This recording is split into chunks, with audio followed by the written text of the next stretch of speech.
Suresnes, pour moi, c'est ma vie, c'est mon passé, ça a été mon avenir.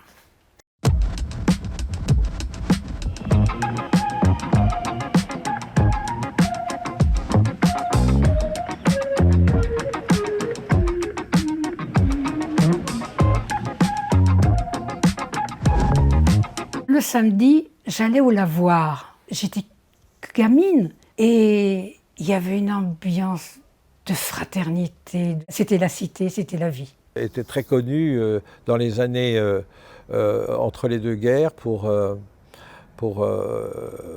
venir voir le vin de Suresnes, danser. Et c'est là que mes parents se sont rencontrés. C'était tout juste après la guerre, dans un petit bal qu'avait souffert. Sur une piste de misère, il y en avait deux à découvert. Mon grand-père est né à Suresnes, mon père est né à Suresnes, moi je suis né à Suresnes. Mes 4 fils sont nés à Suresnes, donc c'est une ville qui nous tient à cœur. Vous avez quand même le fort du Mont-Valérien qui évoque la résistance. Il y avait une usine Rolls-Royce qui n'était pas très loin. On a Bell, ouais, les produits laitiers, la vache qui rit. Et puis il y a aussi beaucoup de petites sociétés, de start-up. Donc un tissu économique très actif. Là, ici, vous êtes à côté de l'école de plein air. C'était une école qui a été fondée en début de siècle pour guérir les maladies respiratoires, principalement la tuberculose, et l'hôpital Foch.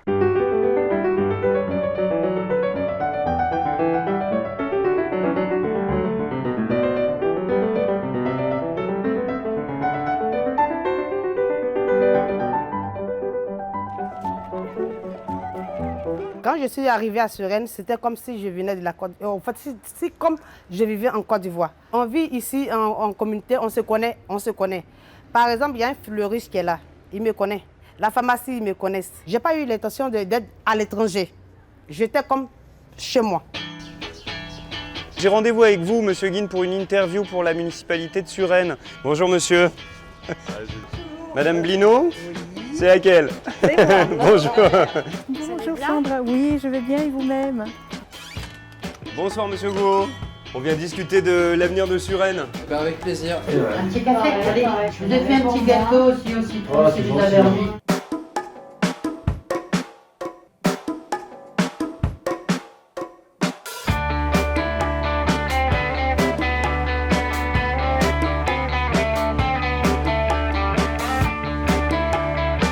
Bonjour, je m'appelle Enora Toinard, j'ai 9 ans. Je m'appelle Olivier Pingal et j'ai 42 ans. Suresnois depuis bientôt 3 ans. Je m'appelle Ophélie Bazeille, j'ai 25 ans. Je suis étudiante en Master 2 dans les ressources humaines et donc là je suis actuellement en alternance. Et j'ai 25 ans, je l'ai déjà dit je crois. Oui. J'habite au 7 domaine des Hoquettes à Suresnes. J'ai pas regardé dans quel quartier j'habitais. C'est mon Valérien. Il me semble. Je suis un pur produit suresnois. Je suis née à Suresnes à l'hôpital Foch.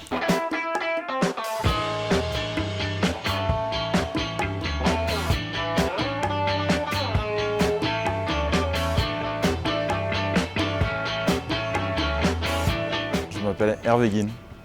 Et vous êtes? Et je suis Suresnois. Suresnois. Je suis Suresnois. Pardon, on recommence.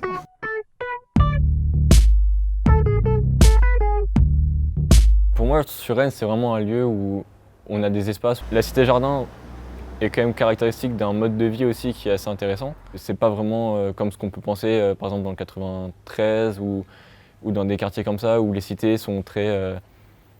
Enfin, ça fait un peu des cités ghetto. Ici, c'est pas vraiment le cas. Quand j'habitais à la cité-jardin de Suresnes, ça faisait vraiment en fait petit village familial où il y avait une entraide en fait particulière. Ceux qui n'ont pas vécu là-bas voient vraiment ça comme une cité avec de la racaille. Et ceux de la cité-jardin, globalement, ils envient un peu ceux qui vivent dans le bas de Suresnes. Je trouve que le bas de Suresnes est un peu plus bobo, si je peux dire. Suresnes, pour moi, ça évoque... Il y a des endroits très tranquilles, comme le bas de Suresnes, parce qu'effectivement, le bas de Suresnes, c'est la mairie, donc faut montrer une certaine propreté, classe, faut montrer le bon côté de Suresnes. C'est vrai que nous, on est un peu oubliés, nous, on est un peu excentrés, donc on ne s'occupe pas trop de nous, j'ai l'impression.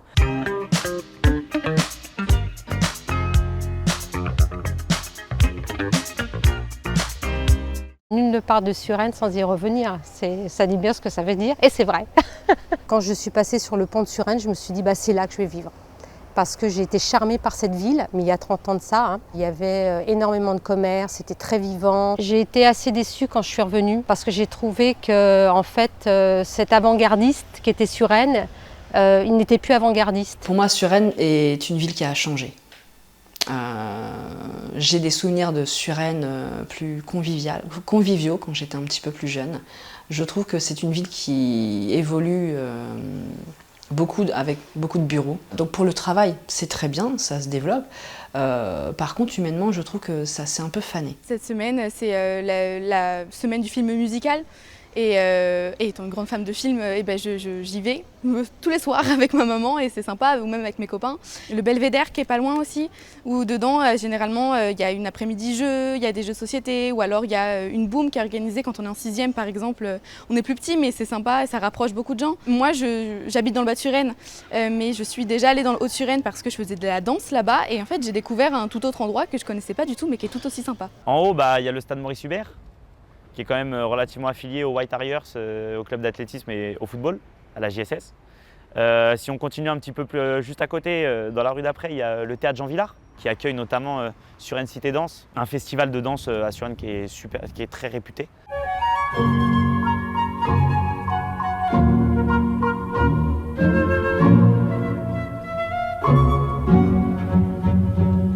Ce que j'aime pas à Suresnes, des fois, ça peut être un peu le côté insécurité sur les cités-jardins. C'est souvent qu'on entend des personnes âgées qui se font chahuter par des petits jeunes, enfin des petits jeunes qui ont 14-16 ans, quoi. C'est pas la fin du monde, mais c'est pas agréable à vivre. Le Haut-de-Suresnes, c'est plutôt très mouvementé, il y a beaucoup d'animation, beaucoup de vie.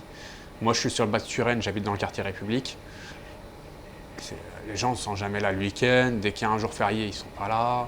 Donc les commerces ne tiennent pas dans cette zone. Les sociétés, c'est ce qui rapporte aussi à de l'animation dans le centre-ville, assez souvent en semaine. Mais pareil, les sociétés sont en train de partir petit à petit. Il y avait quand même beaucoup de choses proposées en bas de Suresnes et le haut de Suresnes était plus un lieu de vie pour y loger en fait, mais dans la journée, en termes de commerce, même de loisirs. On sentait qu'il n'y avait pas un grand développement. Mais je pense que ça a bougé depuis quelques années. Il y a notamment certains bâtiments qui ont été complètement rénovés, des commerces qui ont ouvert. J'ai l'impression en tout cas que ça tend à être lissé, cette différence-là.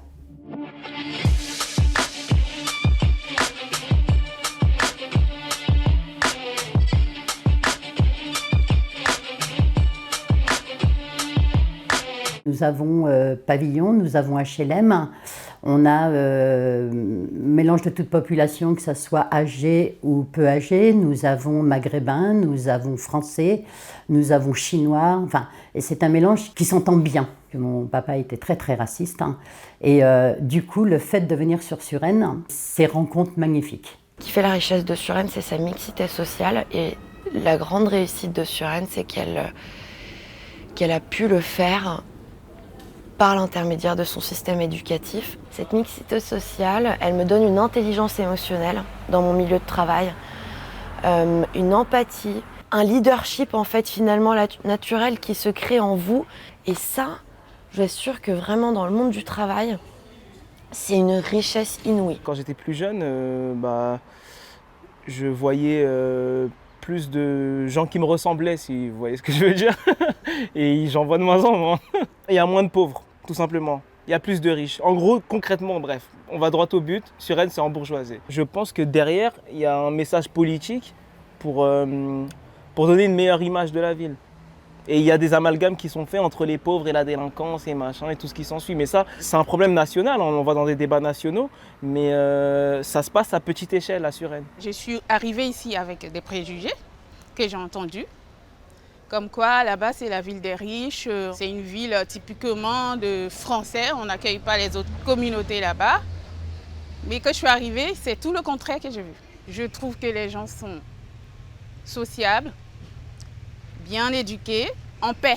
Parce que là où les valeurs républicaines, les valeurs citoyennes sont respectées, c'est la paix. Suresnes, pour moi, c'est vraiment le petit village où on se ressource quand on sort du boulot, qu'on n'en peut plus, qu'on a passé des journées affreuses. On arrive dans ce Haut-de-Suresnes, on est comme en province, c'est-à-dire au calme. Et j'en parle en disant c'est génial où j'habite, pour rien au monde je voudrais partir. Mais si vous venez, il faut absolument respecter notre quotidien, notre façon de vivre. On est bien comme on est. Si vous venez, vous vous adaptez, sinon vous venez pas.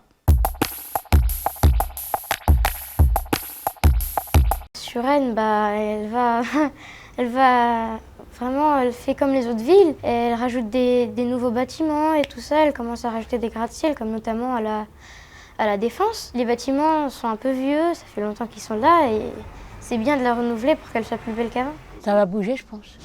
Parce que c'est vrai, il y a beaucoup de magasins. On a découvert, par exemple, vers chez moi, en bas de Suresnes, il y a un endroit, un centre commercial qui se construit. Il y aura peut-être des nouvelles personnes qui vont arriver, des nouveaux habitants, on va dire. Ça va faire revivre Suresnes. Ne serait-ce que dans la rue Jean Massé, il y a 3 résidences, 3 très grandes résidences qui sont en train de se construire. J'imagine que c'est très bien, très positif pour la vie économique, mais ça veut dire aussi, quand dans une rue où vous aviez 6 maisons, vous retrouvez avec 3 immeubles, ça veut dire plus de voitures, plus de circulation, plus d'embouteillage, plus de gens. Enfin bon voilà, c'est tout cet aspect-là qui pourrait être un petit peu préoccupant pour la qualité de vie des gens qui y sont déjà. Il y a le Grand Paris qui arrive, je viens de voir récemment sur une affiche qu'il y a le métro qui allait arriver. Ça va changer à plus d'accessibilité, même si on en a déjà beaucoup, plus de visibilité. La ville fera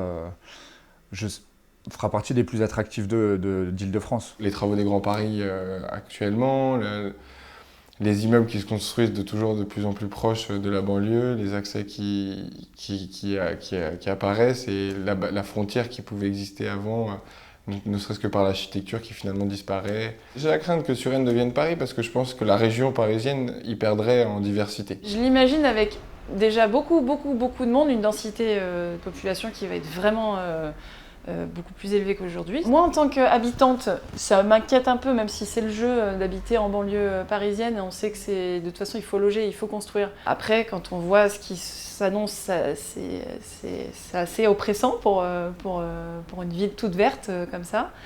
Après, en tant que commerçante, forcément, je trouve ça très bien.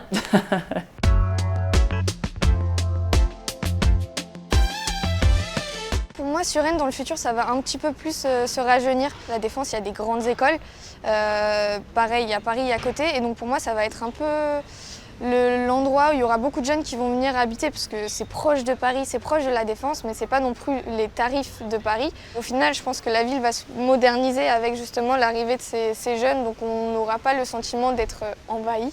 Je pense qu'il va y avoir des sociétés qui vont arriver. Ça commence un peu à en être blindé sur Paris et ils commencent plus à en construire en banlieue, là où il y a un peu plus de place. Dans les sociétés, il y a des petits jobs aussi. Les mères de famille qui sont dans le ménage, d'arrivée de société, c'est du travail, une secrétaire, des personnes qui accueillent les clients. Il peut y avoir plein de boulots. La région parisienne, elle se densifie de toute façon. Enfin, il y a de plus en plus d'habitants et c'est là où il y a le plus de boulot, donc c'est normal que les gens y viennent. Par contre, après, moi je pense qu'il faut faire attention de garder justement, d'essayer de ne pas avoir que des CSP+, parce que là, on va perdre, je trouve, une identité qui reste encore à Suresnes. Si ça continue comme ça, droit dans le mur. C'est comme si qu'effectivement on veut faire de Suresnes une ville de riches. On veut un petit peu peut-être dégager la populace, on va dire, voilà. Et pour peut-être y mettre plus tard des résidences privées. Après, il en faut aussi pour faire vivre une ville. Est-ce qu'il y aura plus de monde à Suresnes? Comment Suresnes va évoluer? On ne sait pas. On a un petit peu peur qu'il y ait beaucoup de monde et qu'on ne se retrouve plus, que le silence ou l'harmonie soit perturbée. C'est important que même si le métro arrive, même s'il y a des changements, mais que ça soit fait à une hauteur de village moderne. Ce qu'il faudrait changer dans la ville pour qu'elle soit un peu mieux, c'est qu'il n'y ait plus trop de pollution. Mettre par exemple des vélos, des trottinettes. Si quelqu'un a une voiture, il prend une amende.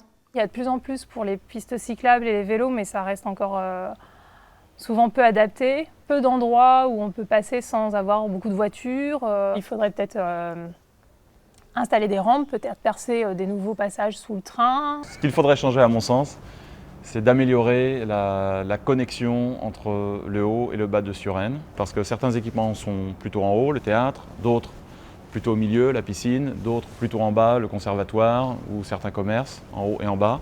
Donc peut-être un système de navettes pour qu'on ait une ville et pas deux parties de ville. De la place du marché par exemple, il faudrait par exemple le soir couper les routes. C'est une ville qui est jeune, c'est une ville qui sort, c'est une ville qui a des enfants. Le soir, on est au restaurant, on est en terrasse et il y a des voitures, des motos qui passent. Pareil, les quais, tout là qui vont vers Puteaux, il y a un potentiel qui est exceptionnel, qui n'a jamais été mis en place. On construit un tunnel le long de la Seine, on transforme tout cet espace en espace piétonnier, on aménage les quais et là je pense que ça serait fantastique. Moi j'ai vécu pendant longtemps à Lyon et pendant longtemps à Lyon les quais ont été de grands parkings et petit à petit la ville a transformé ces quais en espace de promenade, de jeu et c'est vraiment un confort pour les habitants, je trouve incroyable.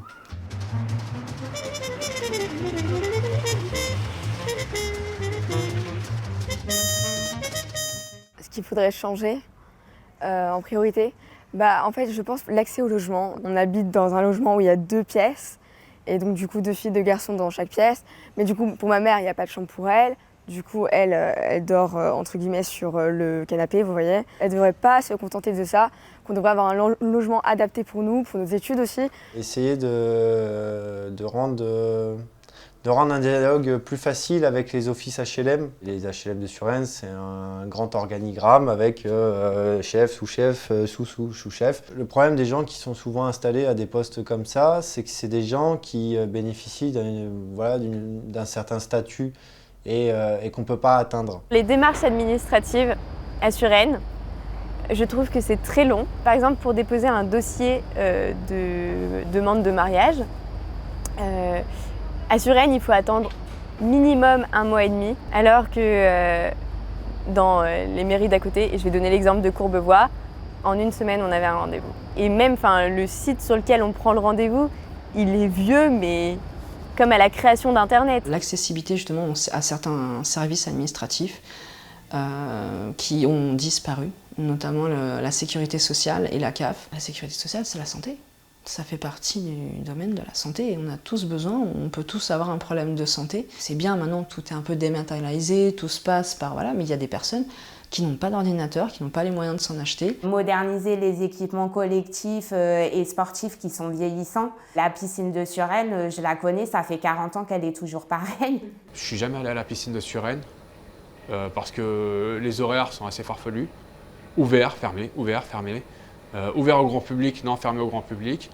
Ouvert 2h le matin, 4h l'après-midi, c'est n'importe quoi. Il faut revoir tout le dispositif attractif de loisirs. Il n'y a pas assez de commerçants. Moi j'ai connu le marché de la Liberté qui était en face d'ancienne Société Générale, à côté du lycée, où il y a le grand parc maintenant, le soir. Il y avait un marché. Les gens de Suresnes, de Liberté se retrouvaient dans ce marché.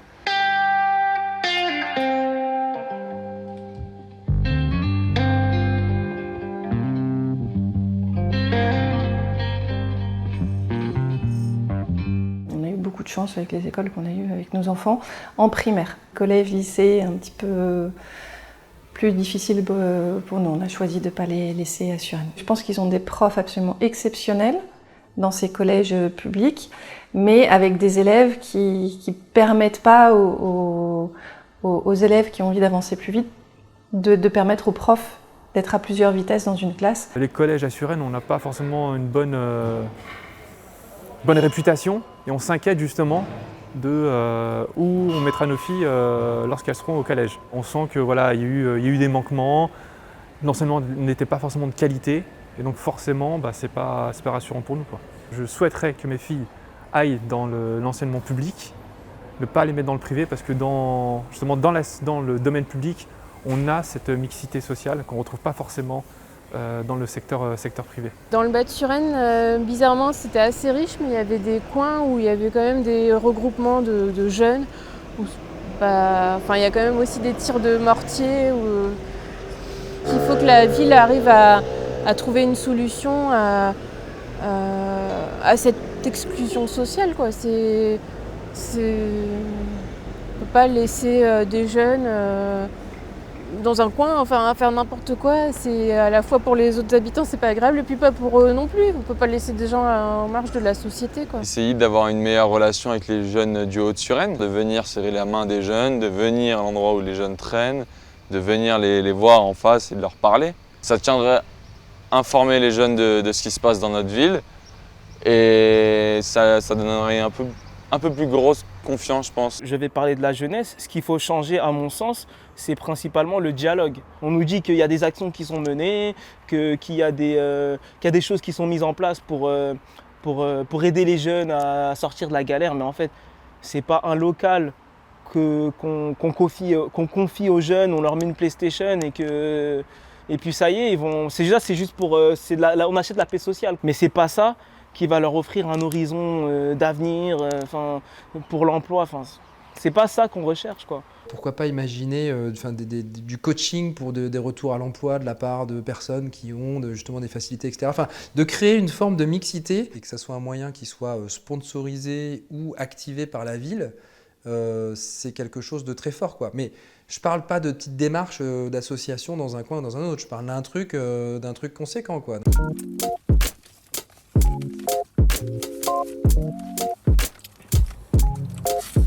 C'est qu'il faut changer, il faut mettre les événements de manifestations de joie, de rencontres dans tous les quartiers, dans les secteurs où vraiment c'est isolé. Comme aller à la rencontre des personnes âgées, aller leur apporter un peu de joie avec un peu d'animation, avec des professionnels. Moi, je suis candidate, il n'y a pas de problème, mais de façon bénévole. Cette place de la paix, par exemple, c'est là qu'on pourrait faire un petit forum, que les gens puissent se rassembler sur cette place pour la prendre à pleine main. Il faudrait que c'est ça, que les gens se parlent. On ne se parle plus maintenant, on s'engueule. Pour vivre encore mieux à Suresnes, il faudrait aménager et organiser plus de rencontres entre les habitants. Quand on parle d'une ville, on parle d'un tout, et finalement dans Suresnes, c'est très divisé entre quartiers. Et donc pour que on parle vraiment de Suresnes comme une ville, il faudrait que les habitants se parlent entre eux et que les quartiers se mélangent. Ce que j'ai envie de dire au maire, c'est oser et accélérer, avancer au niveau économique sans automatiquement toujours attendre que la région soit le moteur et donc se dise si les autres n'avancent pas aussi vite que nous, on va avancer sans eux. Le conseil que je pourrais donner au maire, je pense qu'il faudra être avant-gardiste, se projeter, voir les tendances, quels sont les besoins, et ne pas hésiter à commencer à investir dès maintenant. Il faut penser maintenant pour les besoins futurs. Soutenir les étudiants comme ils l'ont toujours fait, pour les vacances aussi, les enfants qui n'ont pas la chance de pouvoir partir en vacances, de continuer à leur donner des aides pour aller en colonie, et leur donner l'ouverture d'esprit que moi, Suresnes m'a permis d'avoir. Il faut absolument qu'ils puissent se rendre compte de cette insécurité aux Chênes, parce que c'est bien joli le bas de Suresnes, sa belle mairie, mais nous sommes les oubliés de Suresnes, et ne venez pas simplement quand c'est le moment des élections, parce que ça ne marche plus, ça. Comme conseil à mon maire, qu'il écoute les habitants, ce qu'il a l'air d'être décidé à faire. Effectivement, chacun va voir midi à sa porte, je veux qu'on refasse mon trottoir devant chez moi, etc. Ça, c'est des choses qu'il faut mettre de côté, évidemment. Mais après, il faut peut-être voir ce qui revient le plus selon les quartiers. Je pense quartier par quartier, et puis faire. Bon courage. Pardon, excusez-moi. Les différents types de populations, les différences d'âge qu'il peut y avoir, la mixité sociale qu'il peut y avoir, réussir à concilier tout ça, je pense que oui, il va falloir du courage. Un endroit où chacun puisse s'exprimer librement pourrait être une bonne chose. Un espace libre de parole. Il y a des gens qui sont des gens historiques de Suresnes, et puis il y a des gens qui viennent d'arriver récemment. Je pense qu'il y a donc une grande diversité de besoins, et être à l'écoute de cette diversité, c'est essentiel pour satisfaire tout le monde, parce qu'on n'a pas tous les mêmes attentes. Il y en a qui vivent dans l'histoire passée, qui aimeraient bien peut-être conserver cette histoire. Il y en a d'autres qui arrivent plus avec des idées de transformation. Comment est-ce qu'on arrange tout ça de façon à ce que tout le monde y trouve son compte ?